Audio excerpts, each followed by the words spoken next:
सर्व लहानू भक्तांना सप्रेम जय गुरु. आज आपल्यासोबत तिवसा येथील वानखेडे दाजी आहेत.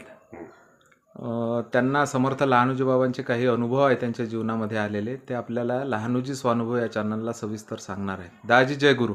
जय गुरु. जय लहानूजी बाबा. जय लाईने. सर्वात आधी तुमचं संपूर्ण नाव सांगा. माझं पंजाब गुलाबराव वानखेडे. मूळचे राहणारे कुठले? जळगाव बेल्लोरा, तालुका आर्वी, जिल्हा वर्धा. अच्छा. तर तुमच्या जीवन प्रवासामध्ये बाबांचे जे अनुभव आले तुम्हाला, लहानूजी बाबांचे, हो, ते थोडक्यात सांगा आपल्या चॅनलला. बऱ्याच वेळा त्यांनी मला दर्शन दिलं.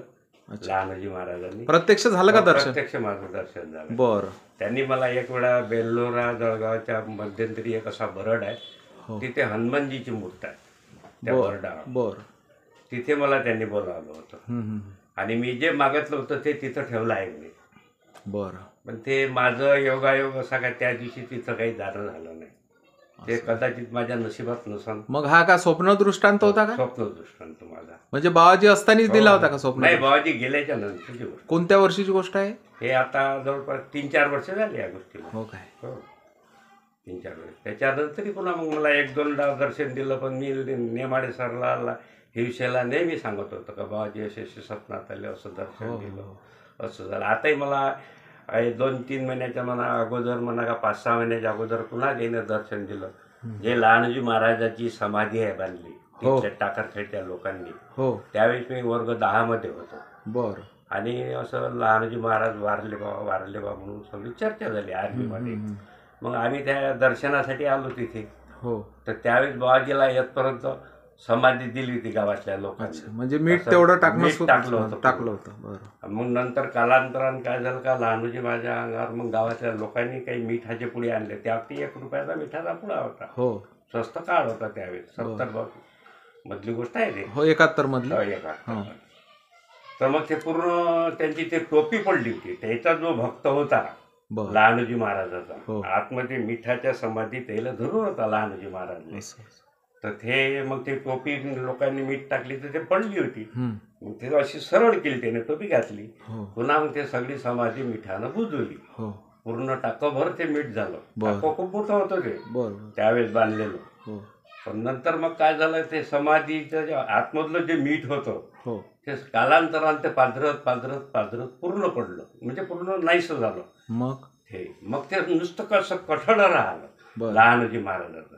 त्याचंही मला त्यांनी दर्शन दिलं. असं काय? कालांतरानं मग काय झालं, ते जे समाधीमध्ये जो पावडेसाहेब दिवा लावतात, समाधीमध्ये जो विनेगरी राहते, तिथे एक छोटासा असा कंदील आहे, म्हणजे दिवा आहे. दिवा आहे ना. त्या समाधीकडे लहानूजी महाराज असे नमस्कार करून पडले आहेत. म्हणजे सूर्यनारायणाला नमस्कार करून राहिले, असा मला त्यांनी दृष्टांत दिला. मी हे विषयाला सांगितलं होतं. लहानूजी महाराजची समाधी आज पडली आणि त्या समाधीकडे जो दिवा आहे त्याच्याकडे ते नमस्कार करून राहिले, सूर्यनारायण आले, असं मी सांगितलं. मग आम्ही दर्शनाला गेलो होतो तिथं लहानूजी महाराज. म्हणजे बरेच वेळा त्यांनी असे दृष्टांत दिले. आता मी एका संस्थेचा अध्यक्ष आहोत, रामजीबा महाराजाचा. असं काय? पण ते कसं आहे सर, तिथले जळगावच्या का? जळगावचे. मी रामजीबा महाराजाच्या संस्थेचा अध्यक्ष आहोत. बरोबर. आणि कसं आहे, संत लोक म्हणतात गेले, पण संत हे अमरच आहे. संत कालांतरानं लहानूजी महाराजाजवळ काही 2 रुपये नव्हते त्या काळात. 70 मध्ये एक छोटंसं टोकर होतं, त्याच्यामध्ये 82 ने लोक आणि थोडीशी साखर ने आणि एक फुल उदबत्तीने झालं, याच्यापर्यंत काही नाही. पण संत गेल्याच्या नंतर संत काय करतात, कालांतरात माणूस पाठवतात संस्था चालवासाठी. काय त्याच्यामधलं हे एक आमच्या टाकरखेडचं उदाहरण, पावडे क्लास 1 ऑफिसर आज योगायोगानं ते टाकरखेडच्या संस्थेचा कारभार पाहण्यासाठी आले. हे कसं आहे, संत गेल्याच्या नंतर हे लोक पाठवतात, संतच पाठवतात. हे नाही मी या संस्थेचा अध्यक्ष झालो पाहिजे म्हणून, हे संतच पाठवतात. आज ते लोक पावडे साहेब इथं आले म्हणून या लहानूजी महाराजचा सगळं जगभर जय जय आहे. किती मोठं काम होऊन राहिलं, बांधकाम होऊन राहिलं. याच्यातला तुमचा महत्वाचा शब्द कोणता आहे?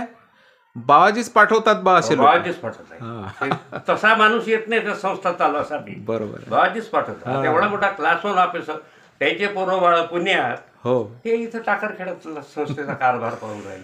ते त्याच्या भागात आहे. हे काय हे योग आहे. भाग्यात आहे ते. आता हे आमचे नेमाडे सर झाले, हो. हिवसे झाले, हे बेलसरे साहेब झाले, हो याने हे पाण्याची तिथं शुद्ध पाण्याचे लोकांना पाणी प्यायसाठी मिळालं पाहिजे बाबा. बरोबर आहे. लोकांनी वर्गणी केली, मी त्यांचा 5,000 रुपये दिले. संकल्प आहे त्यांचा तो. संकल्प आहे. हे करून राहिले, झटून राहिले हो. दोघं चौघ जण. बरोबर. चांगली गोष्ट, आनंदाची गोष्ट आहे. लोकांनी शुद्ध पाणी मिळून राहिलं. प्रेरणा देणारे बाबाजीच आहे ना. बाबाजीच आहे बाबा, हा, दुसरं कोण नाही. हे महत्वाचं आहे. हे चालना देते, तसं तसं हे सेवक ते काम करतात. करत राहते. अशा प्रकारची हे संस्था आहे. बरोबर आहे. आता माझी संस्था एक छोटीशीच आहे. मी एक रामजी वाद्य अध्यक्ष आहे. 1982 मध्ये तिथं 287 रुपये उत्पन्न होतं सर. हो आज मी त्या संस्थेचं 1 लाखाचा ऑडिट करतो. बरोबर.